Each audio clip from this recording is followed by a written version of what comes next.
Graça e paz, nossos amigos do canal Em Família, sejam bem-vindos para mais uma sexta-feira, 23 de fevereiro hoje, na qual nós vamos fazer a nossa recapitulação da lição.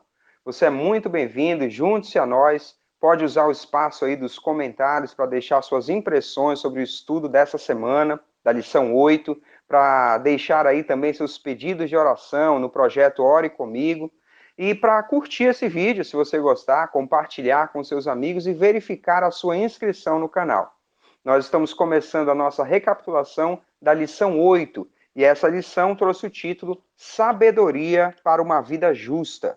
Foi um estudo maravilhoso e nós tivemos a oportunidade de aprender com o verso para memorizar, que estava em Salmo 90, versículo 12. Vamos relembrar, diz assim: Ensina-nos a contar os nossos dias para que alcancemos coração sábio. Pedido do salmista, que com certeza ao longo desse estudo se tornou o nosso pedido também. Para darmos início a esse resumo, a essa recapitulação da lição, vamos pedir a Deus a orientação do Espírito Santo. Oremos juntos. Grande Deus, eterno Pai, nosso coração está cheio de alegria porque tivemos uma semana de desafios, é verdade, mas certos da tua presença, do teu amparo, da tua segurança. Agora vamos iniciar a recapitulação da lição. Nos concede a presença do Santo Espírito, a sabedoria e o poder para andar segundo os teus ensinamentos. Te pedimos em nome de Cristo Jesus. Amém. No estudo desse sábado, nós tivemos a oportunidade de começar relembrando o que estudamos na lição passada, falando da graça de Deus e do perdão que essa graça oferece. E tivemos também a compreensão de que a graça nos oferece o perdão e nos dá condições de viver uma vida de fé, uma vida de santidade. Inclusive, nós lembramos do verso de Hebreus 10, verso 38, que foi nos orientado que o justo vive pela fé. Foi um ensinamento maravilhoso para todos nós que queremos viver essa vida de comunhão com Deus. O estudo também seguiu nos mostrando da importância da palavra de Deus na vida do cristão. Quando nós andamos em novidade de vida, é na palavra de Deus que nós vamos encontrar as orientações para viver uma vida de acordo com a vontade de Deus. A lição também ressaltou o cuidado que nós devemos ter com o legalismo, que não se trata de uma obediência por justificação pelas obras, mas que o resultado do nosso relacionamento com Deus vai nos levar à obediência, à fé e ao amor. Na sequência, nós aprofundamos um pouco mais esse estudo, entendendo que o crente agora, justificado, vivendo nova vida, ele não está isento de tentações. As tentações sobrevêm sobre todos, né? E elas nos ajudam, ao serem superadas, a afirmarmos nossa fé em Deus, a renovarmos nossa intimidade e nossa dependência dele. Textualmente, a lição diz assim a respeito das provações que sobrevêm também a esse novo crente. Deus permite tempos de provação para que a fidelidade de seus filhos seja claramente revelada. Então, nós crescemos quando passamos por essas provações, confiados no poder do nosso Deus. E o estudo no sábado foi concluído com a análise do verso para memorizar de Salmos 90, verso 12, em que o salmista pede a Deus, ora a Deus para que ele o ajudasse a alcançar um coração sábio, para contar seus dias e alcançar sabedoria. E nós vimos que um coração sábio, contar os dias para alcançar sabedoria, é uma vida de entrega, de fidelidade, de companheirismo com Deus, orientado por sua palavra. No estudo deste domingo, nós demos continuidade ao estudo da lição 8, com o tema Guardo a tua palavra no meu coração. E foi trabalhado através do Salmo 119 a expressão que o salmista traz sobre andar com Deus, sobre guardar a sua lei, quão maravilhosa é a lei de Deus. E ele traz aqui uma das primeiras expressões, o andar, a peregrinação. Ele compara que a vida do crente, a vida diária de fé, é um andar com Deus, é um caminhar com Ele, é um participar a vida a Deus. Uma das primeiras impressões que nós tivemos aqui é sobre a vida de fé, que que é mantida andando na lei do Senhor e na luz da sua presença. O outro ponto muito importante no estudo do domingo que nós tivemos foi a análise do versículo 1 do Salmo 119, quando diz que são bem-aventurados os irrepreensíveis. Ser irrepreensível, a autora mostra que é o mesmo do que é um sinônimo do viver do justo. E essa palavra irrepreensíveis tem a ver com os sacrifícios que eram levados ao santuário para servir de oferenda lá em Israel. Teria que ser uma oferta perfeita. Assim, eu e você, quando aceitamos a Cristo Jesus e nos revestimos da justiça de Cristo Jesus, aos olhos de Deus nós somos justos, nós somos irrepreensíveis no nosso caminho.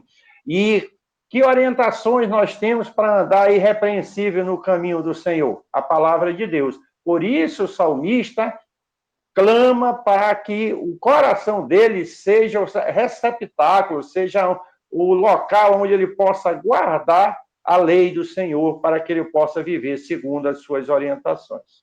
Nós seguimos nos aprofundando sobre a guarda dos mandamentos. A lição ela vai dizer que guardar os mandamentos envolve todo o ser, não meramente atitudes externas. Então tem que partir de um coração sincero, tem que ser de dentro para fora. Inclusive, ela nos chama a atenção sobre o legalismo, que nós devemos evitar. E também diz que guardar os mandamentos faz com que nós conhecemos o bem, o mal, o certo e o errado.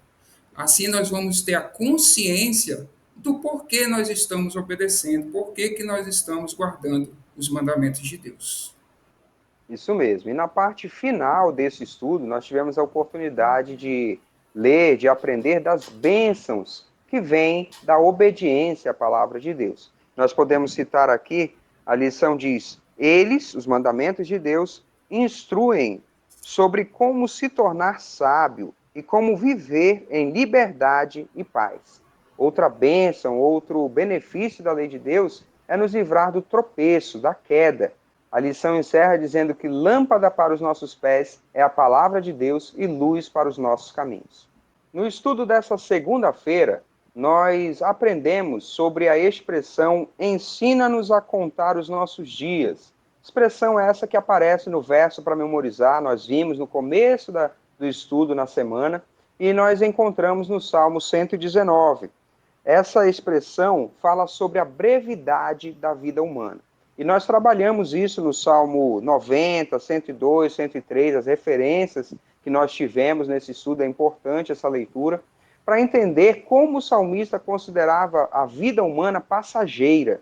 E sobre isso ele compara com a eternidade, com Deus, com o tempo disponível que Deus tem na eternidade, como a nossa vida é limitada.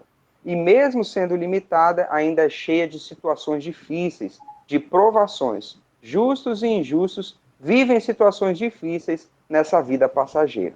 E o Salmo 90 coloca esse dilema humano no contexto do cuidado de Deus com seus filhos. A lição ela vai dizer que em todas as épocas o Senhor tem sido refúgio para o seu povo. Ele tem sido abrigo, onde nós podemos confiar e descansar.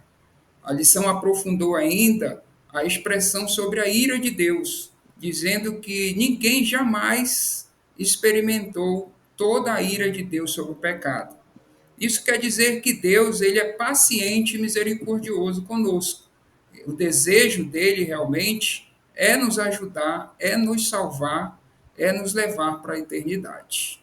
E sobre a sabedoria, nós tivemos a oportunidade de estudar o pedido do salmista a Deus, que ele o ensinasse a contar os seus dias de forma que ele pudesse alcançar sabedoria. E nós podemos perceber que esse desejo do salmista deve ser também o nosso desejo, para que nós possamos viver uma vida orientada pela palavra de Deus. Nós vimos já nesse estudo que a vida é breve, em comparação com Deus, é uma vida de luta, de dificuldade, mas Deus é gracioso, Deus nos ajuda, e o pedido do salmista era esse, de maneira que ele pudesse alcançar sabedoria, a partir de uma vida de obediência, uma vida de fé, baseado no perdão e na graça de Deus. E essa vida breve, passageira, com as suas situações difíceis, com as suas provações, são uns dos efeitos devastadores do pecado. Nós entendemos isso na parte final do nosso estudo. O pecado causou efeitos devastadores na humanidade, mas a saída que Deus nos apresenta é a graça em Cristo Jesus. Que esse possa ser o sentido da nossa vida. Viver segundo os desejos de Deus e andar segundo o seu coração. Na lição desta terça-feira, nós estudamos sobre o teste divino. E a lição ela começou nos mostrando o episódio de Meribá, onde o povo estava no deserto e eles murmuraram contra Deus por falta de água. E o salmista, no Salmo 81, ele vai fazer uma inversão, vai dizer que, na verdade, era Deus quem estava provando o seu povo naquele momento, para ver se eles teriam confiança nele. E como nós sabemos, o povo falhou terrivelmente nesse episódio. E nós tivemos a oportunidade de ver que essa tentação em Meribá tem uma dupla mensagem.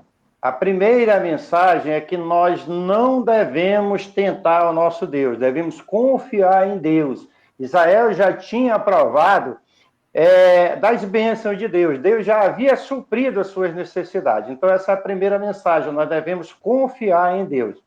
E a segunda mensagem é uma mensagem de misericórdia, de amor, que embora o povo tenha tentado a Deus e não tenha passado no teste, Deus não os abandonou a sua miséria, a sua sede, e não foi deixado morrer de sede ali no deserto. Deus supriu a sua necessidade. E a lição mostrou que isso é a graça salvadora de Deus. No passado, é a mesma graça salvadora que se encontra para nós no presente. Louvado e bendito seja Deus por isso.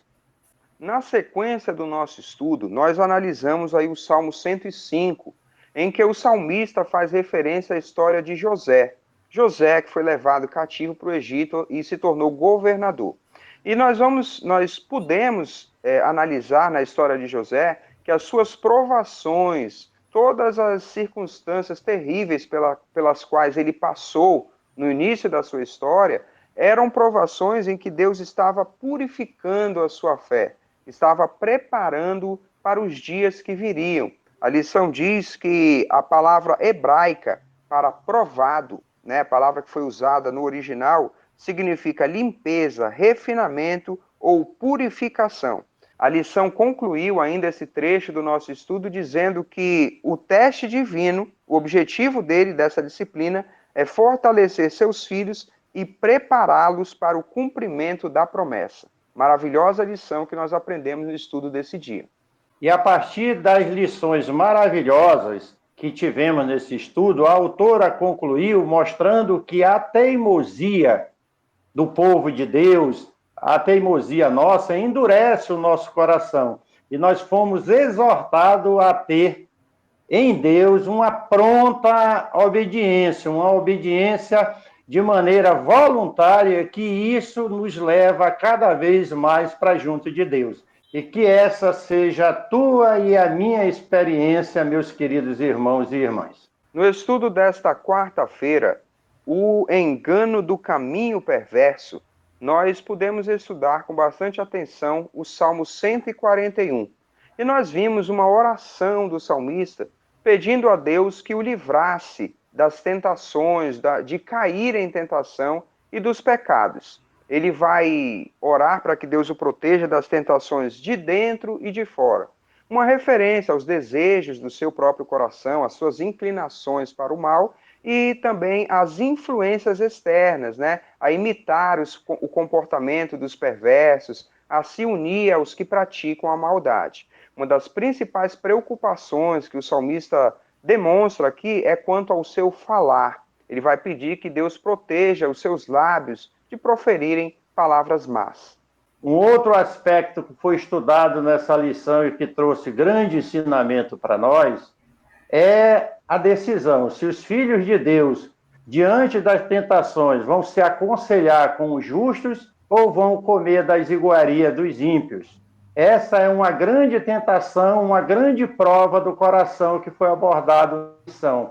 e que somente através da oração, do clamor a Deus, nós podemos decidir de acordo com a sua vontade. O nosso estudo seguiu com foco no verso 4 do Salmo 141. Ali nós podemos identificar a progressão, o processo de progressão do pecado, desde a tentação até o ato em si. E o salmista coloca ali os passos que nós damos nessa direção. Primeiro, ele diz que o coração se inclina, né? O coração dele se inclina para o mal. Em segundo lugar, ele pratica as más ações. Inclusive, a palavra hebraica significa a repetição da mesma prática. E o terceiro passo é que ele come com os ímpios, da iguaria dos ímpios, ou seja, ele se acostuma com essas más práticas.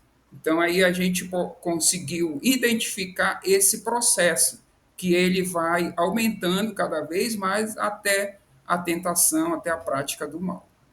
E essa compreensão que o Alexandre descreveu da progressividade do pecado, nós trouxemos o conselho de Paulo na primeira carta aos Coríntios, capítulo 15, verso 36, nos exortando de que as más companhias corrompem os bons costumes. Por isso, nós precisamos cuidar de com quem nós estamos vivendo, com quem nós estamos nos relacionando. E na conclusão do estudo desse dia, nós fomos exortados que para vencer esse processo tentatório que muitas vezes acaba no pecado, precisamos da dependência total de Deus. E a autora trouxe o pensamento, fechando o estudo desse dia, e diz o seguinte: os crentes são chamados a confiar pacientemente em Deus e esperar nele. Foi uma lição maravilhosa que nós aprendemos para poder vencer esse processo que leva à tentação e o pecado. No estudo desta quinta-feira, Bênçãos da Vida Justa, nós pudemos compreender a respeito das bênçãos prometidas para os justos. Aqueles que andam nos caminhos de Deus, escolhem um relacionamento de intimidade com Ele e são justificados por Cristo. Nós tivemos a oportunidade de acessar diversas referências bíblicas e uma delas foi o Salmo 1, que apresenta algumas dessas bênçãos prometidas aos que confiam em Deus. E o destaque do nosso estudo foi para a paz. Na figura que é apresentada do justo como uma árvore plantada junto às correntes de águas, nós podemos identificar Deus como o concessor dessa bênção, da paz, da tranquilidade e do conforto que o cristão precisa. Outras bênçãos foram discriminadas, foram apontadas também, mas o nosso estudo deu destaque para a paz. O nosso estudo seguiu nos mostrando as bênçãos messiânicas. Através do Salmo 128, o salmista nos mostrou outras bênçãos que nós vamos usufruir através do reino de Deus quando ele voltar a esta terra. Nós tivemos também uma citação do grande conflito, onde nós pudemos ter mais um vislumbre de como será essa nossa nova realidade. E esse foi um assunto maravilhoso que nós estudamos. Nesse mundo cheio de pecado, de dor e de sofrimento, o justo usufrui das bênçãos de Deus. Uma delas é a paz, mas também a prosperidade, a família bem organizada, enfim, mas são bênçãos transitórias. Nós a usufruímos em meio a dores, a dificuldades. Mas o Novo Testamento mostra que Cristo vai voltar e vai estabelecer um novo céu e uma nova terra, nos quais habita a justiça. E aí, dentro dessa realidade, as bênçãos serão plenas. Nós vivemos na plenitude das bênçãos de Deus. Mas a nossa realidade momentânea é aqui, nesse planeta, de dor, de sofrimento, e graças a Deus que eu e você temos a companhia de Jesus Cristo, temos as orientações da sua palavra e usufruímos o melhor que essa terra pode nos dar. E essa é uma mensagem muito especial que nós tivemos a partir desse estudo. Nós estamos encerrando a semana com essa mensagem de esperança. Jesus nos promete um novo céu e uma nova terra. E você, meu querido irmão, minha querida irmã, estamos nos preparando hoje nessa terra de pecado, de dor, de sofrimento, para habitar com ele nesse novo céu e nova terra, nos quais habita a justiça. Nos alegremos com essa mensagem de esperança.